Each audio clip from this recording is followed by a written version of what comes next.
Hello friends, bienvenidos. My name is Jen, aka Jen Kahlo on social media, your local witchy friend and intuitive guide through the occult. As always, my lovely husband and co-host is David, aka Premier Pools on social media. Hi everyone, on today's episode, Jen explains Venus Retrograde. Welcome to the show, grab a chair, make yourself at home. Jen's got stories to share, you'll never feel alone. Yeah, I accidentally scheduled a spring equinox episode, not realizing we already did a spring equinox episode. So go check it out, episode 25, if you'd like to see it. It's happening more and more. Yeah, at this point we have so much content that I'm like forgetting what we did, so I need to do a better job at that. So surprise, we're getting a Venus retrograde episode. I think even on this one, this morning before we started recording, I was like, hey, haven't we done one already? And you were quick to point out and say, no, we did a Mercury retrograde and we did a Mercury retrograde in relationships, but we have not done a Venus retrograde. So, Yep. Yeah, I'm excited to learn more about this episode. Episode number 69. I don't know if that's going to be coincidental or goes in conjunction with this episode, but I thought that was kind of funny. But in real terms, almost 70 episodes. Wow. Yeah. Wow. That's great. Super exciting. What do we have as far as housekeeping? Any events going on? Speaking of milestones, Luna Luna is celebrating their 1-year anniversary on Saturday, March 15th. And we will also be doing pop-up readings for special event pricing, so discounted for my normal rates, from 12 to 6 p.m. So come check us out or just come say hi. Yeah, that's always a good time to come meet us, come see our new studio. It's actually going to be downstairs. Okay. Yeah. Yeah. Never mind. So it'll be like more like a pop-up table situation. So don't come see our new studio. We could. I mean, like, if you say you want to see the studio, it's really close by. We'll just bring you upstairs. Also, a quick reminder, if you do want to be on the show, a lot of people kind of ask, like, how can I get a discounted reading? Do you do free readings? So a good way to do that is to be on the show. You get a free reading, and we only ask for your likeness. So not much in return. For the Cheesemate, for the Mystic Maintenance episode. And we know there's so many people who I think would be great, but we want you guys to approach us and let us know, like, hey, I kind of want to be on your podcast, and we'd be more than happy to have you. Or if you're a subject expert or, have a little incline into anything paranormal, metaphysical, what have you, this is a good platform. So let us know. Absolutely. And then there's more info on that on our link tree, right? Yeah. Okay. Yeah, where you could fill out the form if you're interested. Cool.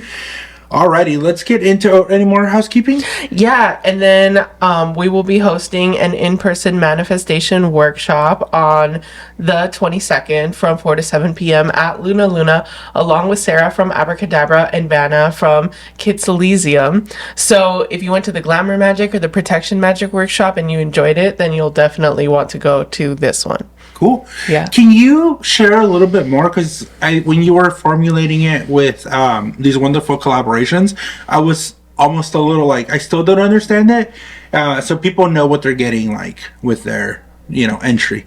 Yeah, so we're going to be using the inspiration and power from the spring equinox to see how to optimize our manifestation practice. So with Sarah, you'll be learning how to make a sigil and how to dress a candle. So basically taking a regular candle and making it your own magic candle. So you learn how to DIY that.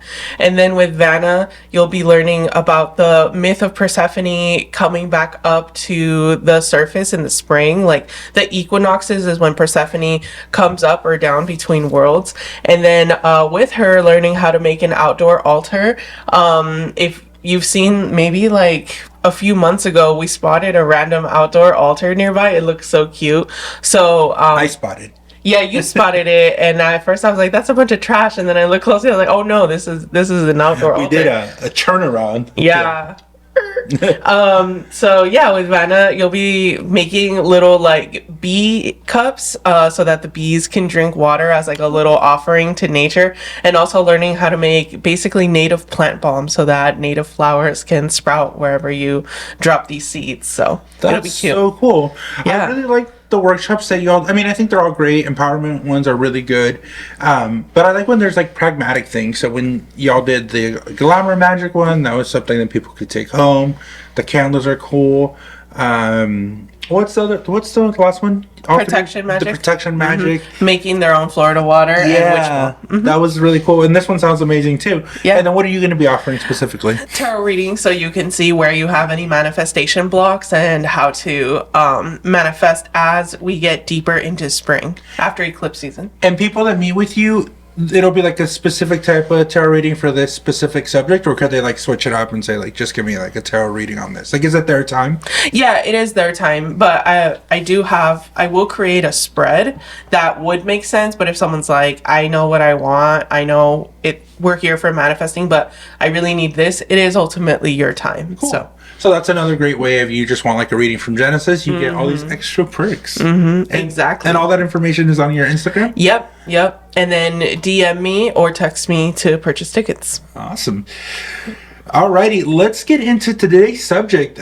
We've done so many retrogrades. We've talked about retrogrades. Retrograde is definitely in my vernacular now, thanks to you. I don't think that's something that would have been spoken by me.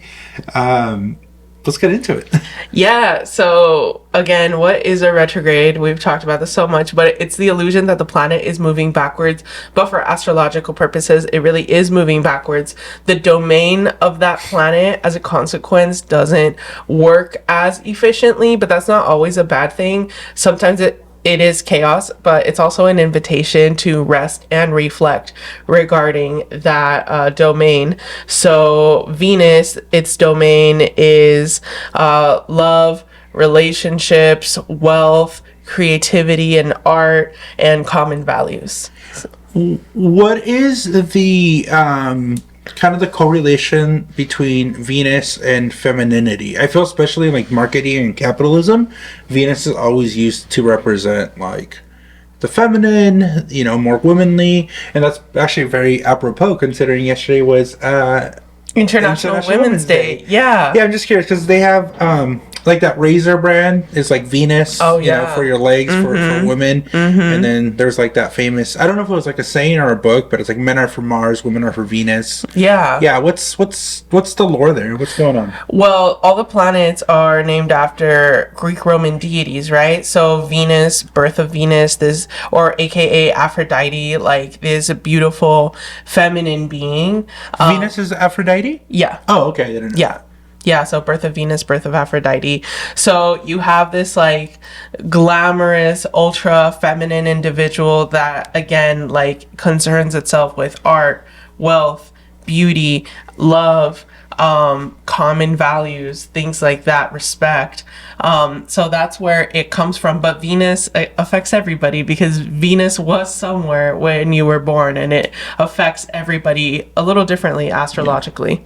Okay. Yeah. It's just easy symbolism for kind of more feminine traits or feminine energies, right? And then the same like Venus symbol is the same symbol used for woman. Oh, okay, like the male woman. Yeah, so the male symbol is used for Mars, and then the female symbol is used for Venus. Okay. Excellent. And all right, well, let's get into it. How often does it happen? Is it as common? It's not as common as Mercury retrograde, right? No. So the further away that you get from the sun, the less often something is to retrograde. So Mercury is the most common because it's the closest to the sun. Then the second most common would be Venus, which retrogrades. Oh, okay. Go ahead. Which retrogrades about every 18 months for about 40 days. So every year and a half for about 40 days. However, interestingly enough, Venus will retrograde in the same place every 8 years. So the past, the present, and the future are all connected in increments of 8 when it comes to these topics. Okay. Yeah, no, that's good to know. So we haven't had one in a little over a year and a half, right? Yeah, the last one was in 2013. Oh, no, but we had a Venus retrograde in like mid 2024, right? 23. 23. You said 2013. Sorry. I meant 2023. Okay. Yeah, Sorry. okay. I'm living in 2015 apparently. Yes, 2023. And we did, I know at the beginning of the year when we talked about like the new year, because we had that new year episode, we talked about how this year was going to be very special as far as like retrogrades, returns. Like this year's a little extra, right? 2025. The return is specific to the person, specific to me. Yeah. So it's a big year for me. But this year is a big year for everybody because Venus doesn't retrograde every year. Mars doesn't retrograde Yeah. every year. But we had both of them this year. Okay. Yeah. So that's where it's like a little bit interesting. And then one pattern I've kind of heard you mention through end of 2024 and beginning of 2025 is like the first half of 2025 is going to be a little tumultuous. Is that correct? Yeah, Yeah. and a lot of it has to do with these retrogrades. Yeah. Okay. But fun fact, so Venus retrogrades for 40 days. So a lot of people think that, you know, the 40 days and 40 nights from the Bible has to do with Venus retrograde. Like there's some attachment. Yeah, so the like Great Flood or whatever was actually a Venus retrograde and things getting chaotic because of Venus. So this is where my skepticism comes in a little bit. A lot of things are stolen from other cultures, right? Absolutely. The story of like Jesus is allegorical to like a lot of other types of arcs. The Greeks stole from the Romans stole from the Greeks, And Egyptians. Egyptian, The list goes on and on. Mesopotamian. So I think a lot of these things, especially within astrology, the planets have been, or whatever you call what's in the skies, is planets, stars, because they've been there. They've been the constant along humanity and along empires. Every kind of society has had a certain interpretation of like these things, right? Yep. And so that's why I think you see a lot of the same motifs, a lot of the same symbolisms within different traditions, within different religions, because of that, right? Yeah. So kind of easy to understand like the patterns throughout history. Yeah, and I'm not necessarily saying that that's factual because I don't know if I believe in the Bible to be factual, but I think it is so interesting, like you said, that people will base a lot of like their myths and origin stories and just cultural context around things that the planets are doing because the planets have been and will be there. And that is the constant across time and culture. Yeah. And I wonder what it's going to be in like 500 years from now, right? Well, I feel like we'll have a more documented, retelling of our understanding. I think we're definitely in like the modern age, the scientific age, the age of information. So we can finally start addressing like the cosmos within like the scientific community and say like, this is what these planets are doing. But it's really cool as like humans how we extrapolate patterns even if we can't explain them. Yeah. And speaking of patterns, so Venus is currently retrograding in Aries and then will slip backwards into Pisces. So think about where you were 8 years ago because there's a through line, there's a theme that is to be connected. It's like yesterday. I had to really think about it, and Yeah. I don't know where it's going, but I do see a connection. So We've been talking a lot about through lines. Even in our private conversations, again, we have that running joke of like save it for the podcast. But I think we're really good at trying to like connect the dots, right? Yeah. So, big picture for everybody, Venus retrograde can bring connections from the past. So more exes or like previous friendships coming back, trying to hit you up, or you might have the urge to be that ex. How is that different than Mercury retrograde? Because we've talked about that specifically. I know for a fact that when we talk about like Mercury retrograde, we're like, watch out for the exes, but also don't be that ex. So how does it differ? Communication and love are both the basis of a relationship. Okay. At least like a relationship that you choose to have. Like, do you necessarily choose to have a relationship with like your coworkers or your landlord or whatever? Not really. But in terms of like relationships that you opt into or have opted into in the past, you need two parts. You need communication and some sort of love, whether it's platonic or romantic. Okay. So with Mercury retrograde, you have one piece of the puzzle, and you may reflect on like how you enjoyed communicating with that person, how you enjoyed how they communicated with you and the essence that they brought to your life. With Venus retrograde, you may reflect on how you miss someone's love or friendship, and then that's what causes people to want to come back. Got it. Okay, so the outcome can be the same, but the causality is different. Yep. Okay, thank you for clarifying, because I was like, I know to retain a lot of this information, and a lot of it goes through one ear and out the other. But I remember we specifically had that conversation in the Mercury retrograde and relations, and it sounds very similar. So I like that distinction. I also like that you said that there are relationships that are non-consequential, maybe, or not as investment, your landlord, your teachers, your co-workers. But with Mercury retrograde, and like jump in if I'm wrong, but with Mercury retrograde, the miscommunication can happen. It has nothing to do with like love or anything. They could be miscommunications based on just your circle, right? Yeah, so there's a lot of common consequences because of Mercury and Venus retrograde. You can want to connect to someone from your past. You can enter a relationship or break up a relationship. You can suddenly end agreements, things like that. But one is rooted in like misunderstanding of fact, and the other is rooted in misunderstanding of values or love or emotions. Yes, and that one's Venus. Yes. Got it. Okay. So because of that, they mirror each other, but again, it's like a different planet, different causality. Can I try an example and you'll tell me if I'm wrong? Okay. Let's say there is a couple and they are divorced. Based on what I've learned and what you've gone over, with Mercury, something that could happen could be maybe either the husband or the wife says, damn, in the divorce, like, they took advantage of me and they took more than the 50%, or like, I should have kept the couch. So they'll hit up that person and say, like, you owe me the couch or pay me for the couch. So that could be something in Mercury. But in Venus, it could be more like, damn, we could have made it work as a relationship. I should hit them up to see if they're interested in getting back together. You know what's funny? The assets thing could actually happen in Venus because Venus has to do with wealth. So it's more like... Okay, so give me an example. Yes. So use the divorced couple. Okay, so with a divorced couple, it's more like I miss having someone... And this is for Mercury? Yes. Okay. I mean, it could... We are not neat little boxes. Like, we can't necessarily compartmentalize people, but I'll try to do the best that I can. For layman's pragmatic terms. So, for example, with Mercury retrograde, it's like I miss having someone to do stuff with on the daily basis. Like, it sucks going grocery shopping by yourself. It sucks coming home and like no one's waiting for you. Like, yes, that is rooted in love, but that's a little more like surface level communication, or like I'm just lonely and no one's blowing up my phone. Like, that sucks. And then when they blow it up, you don't answer. Yes. Genesis. That does not happen to me.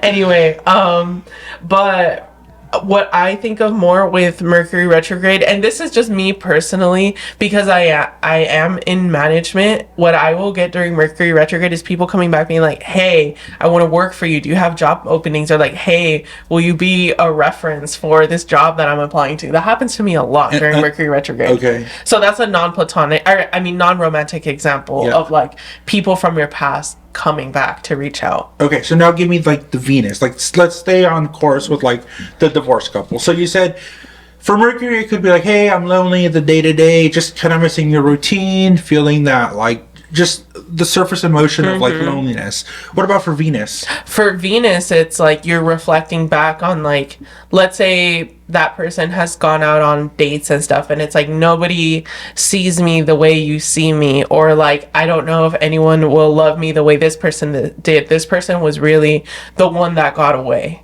A little bit deeper about like I miss how they specifically love me. I mean, like the person, the whole. Yeah, but again, it is rooted in like rose-colored glasses and fantasy, because once Venus goes direct, like usually those relationships don't last. Sometimes they can, but for the most part, what I've seen with these transits is that they don't, because it's all sort of like the foundation is based in like fallacy and misjudgment. And this is a little sidetrack, but you and I do actually know people who like rekindled like a long lost love, and they were able to get it back. Right? Yeah. I'm not saying it's impossible. Yeah. But it's just especially shaky during Venus retrograde. So if they are meant to last for a lot longer, maybe once things go direct, it's like, oh, this is a lot more work than I realized. Oh, I thought I was healed, but I'm not, and I'm getting more triggered than I thought I would, etc. Okay, so like the hypersensitivities during the Venus retrograde are also exasperated. You're almost like numb to consequences. You really think about the now. Like, I want this now. So you're Beyonce drunk in love. Yeah. Got yeah, it. exactly. So before we move on, I love the idea of the stars and the retrogrades, but it's also a dangerous game, isn't it? People who maybe were in an abusive relationship or a situation where that was doing more harm than good. Moments like these, whether it's astrologically related or retrograde related, like, it's important to also kind of take inventory of like why things didn't work out. And yes, in that moment, the loneliness obviously sucks. The feeling, like you can't find somebody who can value at your worth feels horrible, right? As humans, that emotion is just, regardless of where the planets are in the sky, that's just not something you want to feel. So we're talking about retrogrades, but it's also good to take peace of mind and understand that, like, maybe if you left that relationship, you left it for a reason. If it was a mutual understanding and, it wasn't anything related to like abuse or taking advantage of a partner, then I think maybe it is a little healthier to like reminisce. But if you left for a situation that was like not a good situation, it's okay to have those feelings of like want, but also in a way try like not talk yourself out, because I don't think that does justice, but really focus on the reasons why you moved on. So when people start integrating more advanced astrological techniques into their life, or really more than like the pop culture understanding, retrogrades are good checkpoints for you to be like, I am having these feelings. Where are they coming from? And are they beneficial for my greater good to act upon them? So retrogrades are really good, like stop, reflect, and like slow down. Think before you speak, think before you act. So that's why retrogrades, they are chaotic, but I also welcome them as like a place to pause, to step down and to pause. Yes, Yeah. because I'm a go person, because I am fueled by anxiety. But during retrogrades, I'm like, no, stop. Do you need this right now? Like, can you do without? Like, let's test what these next 40 days are going to be like. Got it. One thing that I want to touch on, since we're a little bit on the subject of like Venus with femininity and kind of that understanding, I'm kind of curious, and this can be a little cheeky, but also, just with gendered roles. I'd like you to explain your perspective as a woman, and then I'll kind of explain my perspective as a man. When you do have that friend who's going through that relationship, like, how do you girls or women talk to your female friends and either support them and say like, yeah, go for it, or help them reflect in their past relationships and kind of what that looked like for them? I think that I can't speak for all women.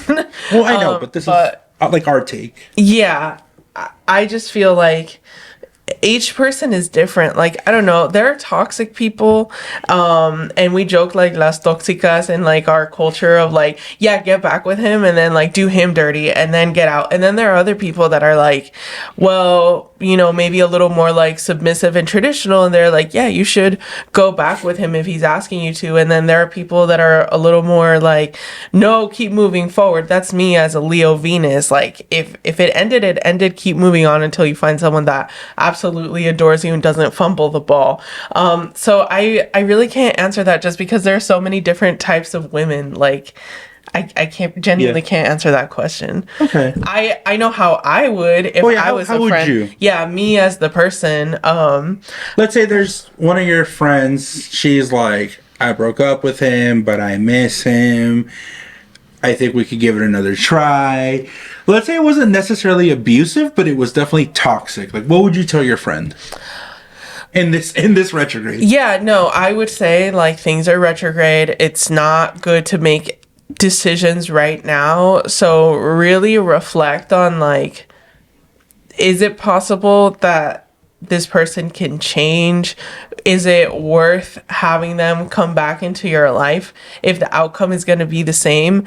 Like, for example, there are like friendships that looking back, I'm like, you know what? I would give that friend another chance, because worst case scenario, if they did the same thing that they did to me again, like it's not gonna completely like put me out or hurt me that badly, versus other friends where it's like, yeah, they could change, but if they stab me in the back the same way twice, like I can't do that. So I think I would say, like, if they were to do what they did again, like, could you recuperate like a lot faster, or would it damage you just as badly or even worse? It's something that I would ask them to reflect on. Like basically outweigh the pros and the cons. Have you had anybody in your life who you've maybe given that advice of like, you know, let's take inventory of your past, let's see how that affected you? Is that something, like you just said, that you're willing to take on again? And if yes, like, this would be the outcome. If no, this would be the outcome. Have you had those conversations with anybody? I actually had a client recently where this was actually going to be my next TikTok video, but yes, this person has been in a cycle of like many years on and off in a relationship. And I was like, can you handle more of the same treatment? If so, that tells you to give it another shot. And if you can't, like if one more time is just too many, then that tells you to move on. I see. This is going to be just like a straight, the through line to, I think, our kind of motto on the podcast, right? The magic within you makes the world a better place.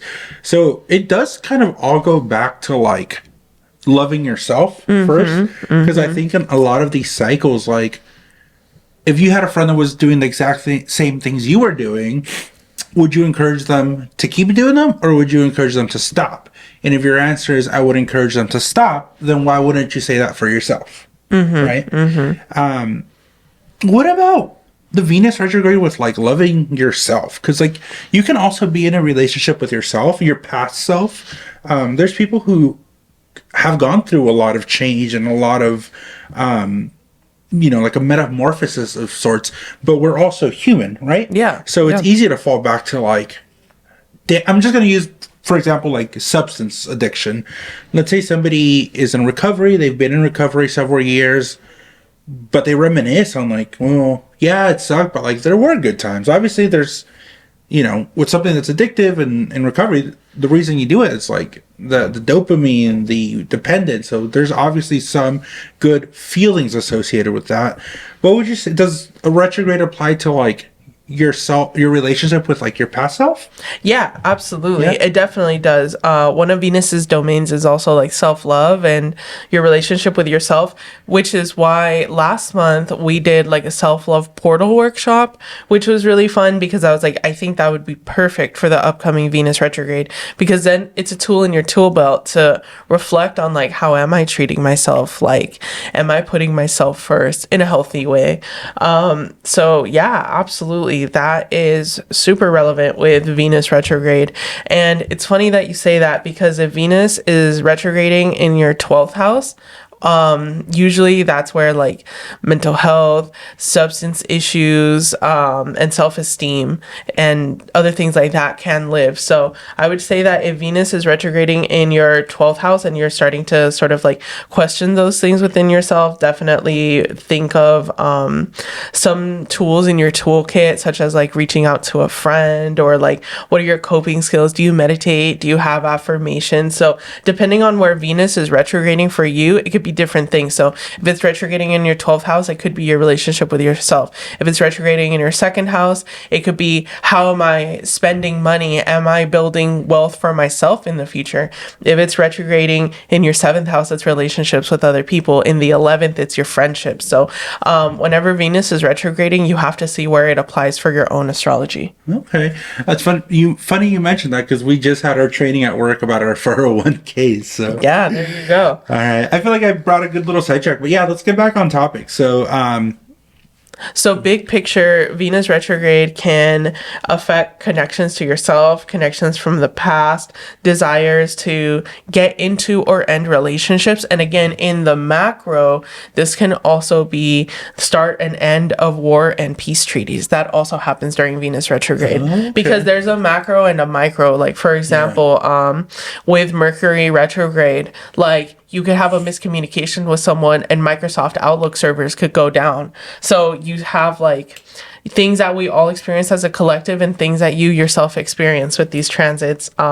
Start of new fashion trends or art styles, reevaluations of your values and reevaluations of your relationships with money. So yeah, a lot that goes into Venus's domain. Awesome. Yeah, I do have some examples, unless you wanted to add something else. No, examples are Okay. great. I like examples. So this is an example of how Venus retrograde or retrogrades in general, not all just doom and gloom. This is my favorite example, but Barbie. Barbie made her debut as a concept, like the doll, in 1959 under a Venus retrograde. So the creator, I mean, I wasn't there, I wasn't in her brain, but I would assume that she was maybe reflecting on, like, you know, femininity, what is a woman, self-expression, again, art, pleasure, all things that Venus controls. But also Barbie was like the first doll that was revolutionary because it wasn't like a mother or a baby. It was more than. So Barbie was her like a own reflection. Barbie was her own person. And then you got, like, you know, vet Barbie, pilot Barbie, like basketball Barbie. Like, you get all the Barbies. Like, yeah, you do have Princess Barbie. That's fun too. But like Barbie isn't necessarily someone's mother or someone's child, because before that, a lot of like girls' toys were like the baby dolls. Yeah. Interesting. Did you ever have a Barbie? I thought Barbies were kind of creepy. I probably did. My favorite Barbie was the Little Mermaid Barbie. That was my favorite Barbie and the only Barbie that I think I actually enjoyed. And I think I did have a few other Barbies, but I like stuffed animals more. But anyway, and then the movie director of Barbie, like Barbie the movie that came out in 2023, the director was born under a Venus retrograde. And then Barbie the movie came out in theaters under a Venus retrograde. Wow. Yes. So a lot of through lines with kind of the Barbie franchise and the Barbie doll. Yup. And across different people too. You have like the creator and the director. So yeah, that's super fascinating. I almost feel like we need to go buy a Barbie for the studio altar, and like when people ask, they could be like, well, yeah, that's where it's from. Yes. Yeah. And then Oh my gosh. Imagine a astrology Barbie. oh, that would be amazing. Yeah, which Barbie? Her little tarot deck. That would be so cute. This is more of like a macro example of like wealth and values, but we also have social media. So you have two examples of video content creation applications shutting down during a Venus retrograde. So Vine shut down January 17th, 2017, as Venus was about to enter retrograde. And the biggest reason why Vine shut down was because they couldn't figure out how to monetize it. So it was Really? So it was unsustainable. It was popular, sure, but it wasn't sustainable in terms of like its wealth and its value. 8 years later, again, we talked about the 8 through lines. TikTok temporarily shut down January 19th, like 2 days to 8 years ago when Vine shut down. And in 4-year periods, we have leap days. So that's like the 2 unaccounted days. Interesting. Yes. You hadn't seen that? I did not think about that, but actually that does make sense. Wow. But yeah, and again, the reason why TikTok shut down is because who owns it, who funds it, who controls it. So Vine was not necessarily who controls it, but they are 2 questions of wealth with 2 video entertainment platforms. Interesting. So I thought that was also an interesting through line. How do you feel? Because our last week's episode was occult symbolism, basically in every day, but you've kind of been delving down like the capitalistic ventures of, you know, we talk about TikTok, Barbies. Last week we talked about Starbucks.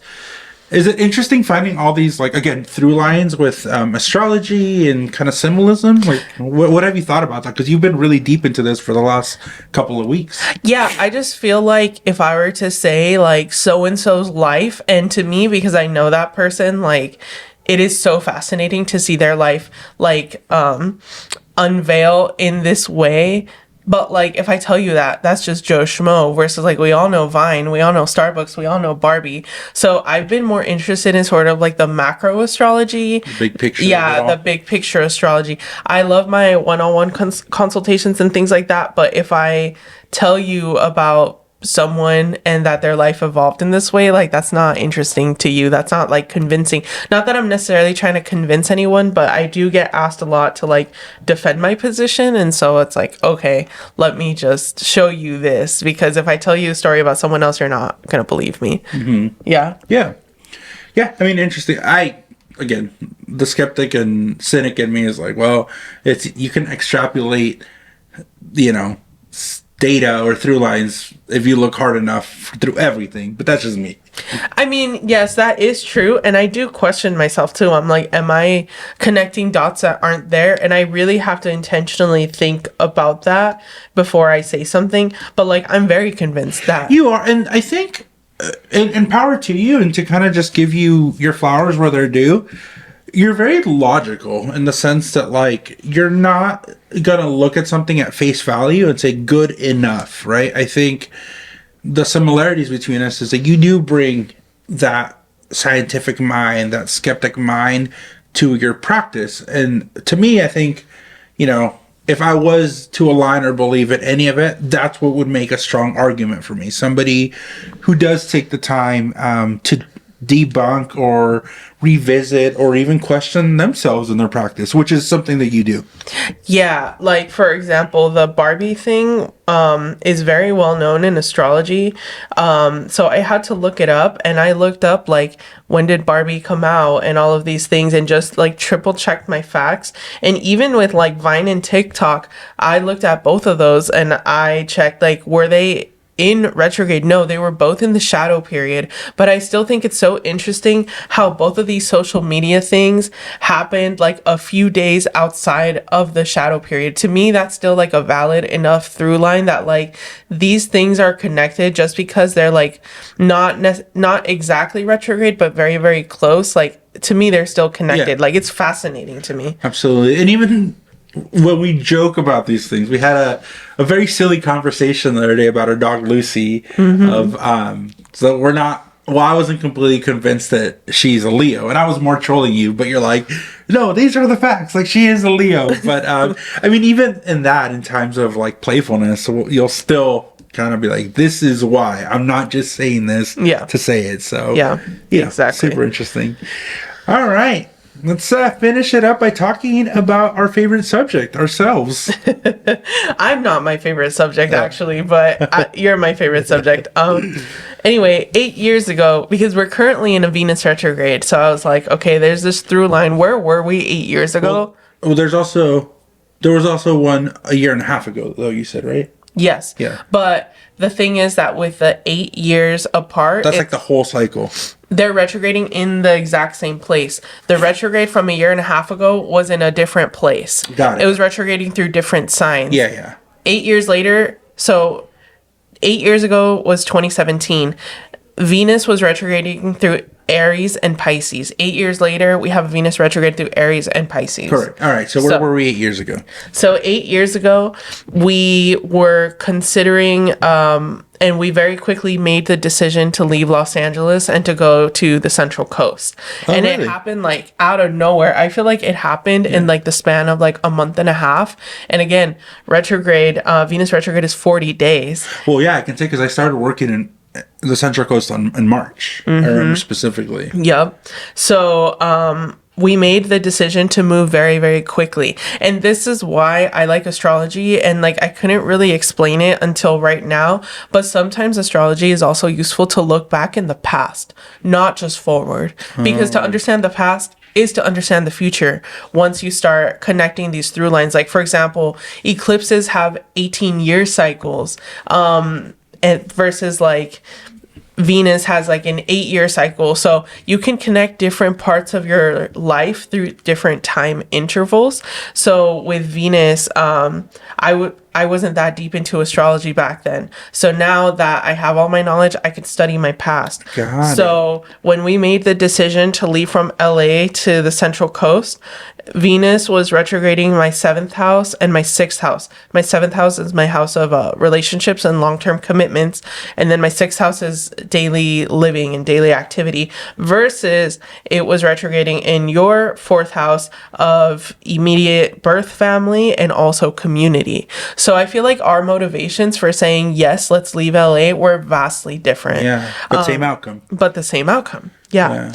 And interestingly enough, 8 years ago, we were also having an eclipse at the same time as Venus retrograde. This year, we're having a Venus retrograde at the same time as the eclipses. Okay. Yeah. Just a little clarification on my 4th. You said family. So we moved back to where I'm originally from. So all my family was there. And part of it was we need to be closer to your family with people that love us and have our back. Yeah. And it also eventually, like, the outcome was it literally changed like your neighborhood, your connections, your friendships. Versus me, it was that I love you and I wanted to build a life with you, and the outcome was my daily routine. It's completely different. Completely different. Yeah, that was such a tumultuous time, specifically in like your daily living. Like things were changing so rapidly between like November of that year, then March of the next when you moved. You were taking public transportation. You were finishing up like internships. You were so burnt out, you stopped going to school for a little bit. Yeah, you moved like applying to grad school, hearing back from visiting grad schools. Yeah, it was a lot crazy. Of crazy stuff in that time span. Huh? Yeah.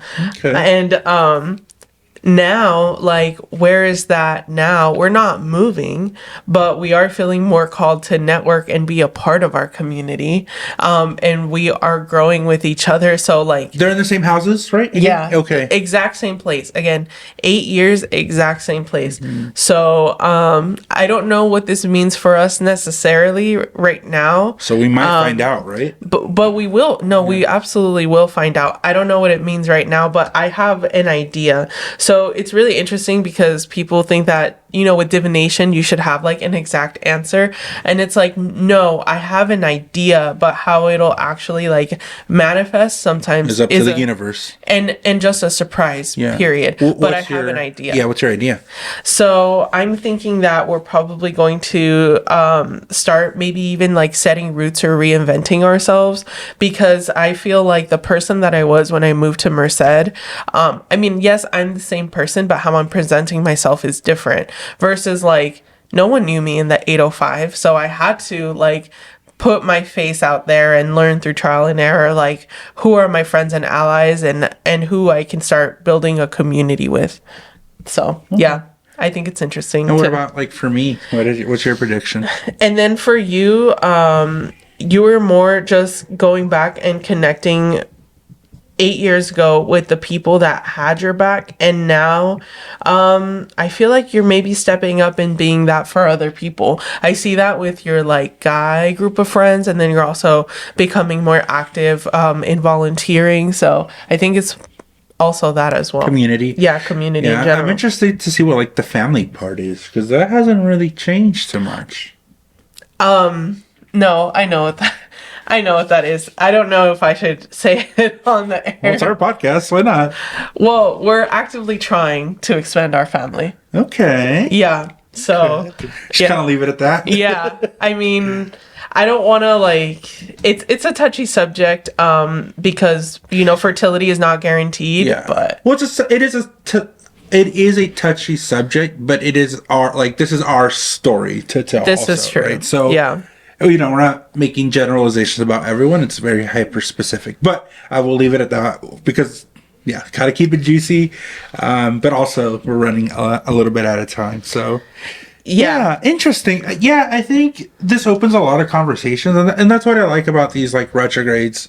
You know, I don't scoff at it, but like, I don't believe in it, but I think it opens great conversations. I love the idea of like the relationship with yourself and the idea of visiting past relationships is good, but understanding like why they're a past relationship. So just anytime you can take pause and inventory, whatever the reason may be, whether it's astrology, whether it's self-improvement, like go ahead and do it. And if this resonates with you, it's a really good time to take inventory. If you do need a little guidance though and would like a consultation with Genesis, how can they get a hold of you?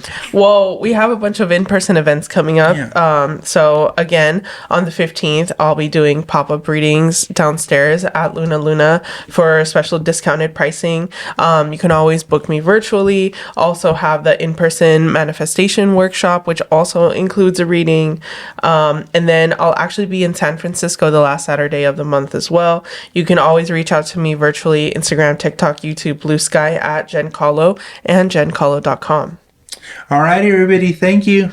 Yes, next week's topic is going to be Aries. I am so excited. Aries is a great sign and the last fire sign that we are going to cover until we make a full rotation. Yeah.